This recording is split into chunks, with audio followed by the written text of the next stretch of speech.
വെള്ളയമ്പലത്തിലൂടെ യാത്ര ചെയ്യുമ്പോൾ ഇങ്ങനെ ഒരു വിളക്ക് കത്തിച്ചു വെച്ചേക്കുന്നത് ആരുടെയെങ്കിലും ശ്രദ്ധയിൽപ്പെട്ടിട്ടുണ്ടോ? 1987 മുതൽ ഈ പതിവ് വിജയൻ ചേട്ടൻ മുടക്കിയിട്ടില്ല. വിളക്ക് തെളിയിച്ചു വയ്ക്കുന്നത് എന്തിനാണെന്നറിയാവോ? തൻ്റെ തട്ട് തുറന്നിട്ടുണ്ട് എന്ന് ആൾക്കാരെ അറിയിക്കാനായിട്ടാണ്. 87 കാലഘട്ടങ്ങളിൽ ബിഷപ്പ് ഹൗസിൻ്റെ ഓപ്പോസിറ്റ് ആയിരുന്നു കേട്ടോ തട്ട്. അന്ന് വിറകടുപ്പിലായിരുന്നു പാചകമൊക്കെ. സ്മാർട്ട് സിറ്റിയുടെ ഭാഗമായിട്ട് റോഡ് ക്ലിയർ ചെയ്തപ്പോൾ കനകനഗർ മെൻസ് ഹോസ്റ്റലിൻ്റെ എതിർവശത്തേക്ക് മാറ്റി. വീട്ടിൽ തന്നെ അരി കുതിർത്ത് മില്ലിൽ കൊണ്ടുപോയി അതത് ദിവസത്തേക്കുള്ള മാവാട്ടും.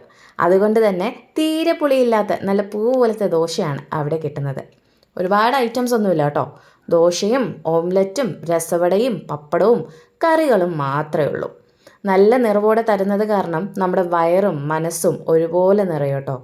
സ്ഥിരം കസ്റ്റമേഴ്സ് ഒരുപാട് പേരുണ്ട്. ജനങ്ങൾ മനസ്സിലേറ്റിയ തട്ടായതുകൊണ്ട് തന്നെ ഈറ്റ് അവാർഡ്സിൻ്റെ 2023, 2024 ബെസ്റ്റ് തട്ടുകട അവാർഡ് വിജയൻ ചേട്ടനാണ് കൈക്കലാക്കിയത്.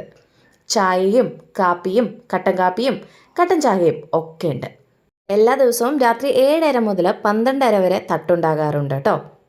ഇനി തട്ടടിക്കാൻ തോന്നുമ്പോൾ നേരെ വിട്ടോളൂ വിജയൻ ചേട്ടൻ്റെ തട്ടിലേക്ക്. കനകനഗർ വെള്ളയമ്പലം.